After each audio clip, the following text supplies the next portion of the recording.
que não tinha o que fazer, estava numa igreja que fez a gente andar pra caramba, andamos arreguada pra caramba, gastamos 3 dinheiros de passagem, 3 dinheiros, porque andamos demais.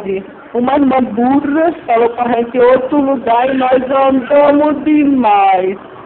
E estamos aqui, né? E essas duas idiotas não tem o que fazer para passar o tempo, estão jogando ping-pong. E cadê a Paulinha? Sumiu invisível. Mas elas são idiotas assim mesmo. Está quase na hora do JA. Enquanto isso, nós passamos o tempo aqui. E aquelas ali são as telespectadoras dos idiotas.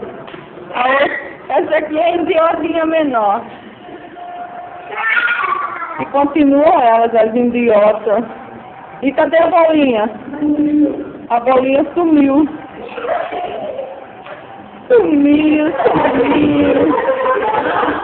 A bolinha da idiota sumiu.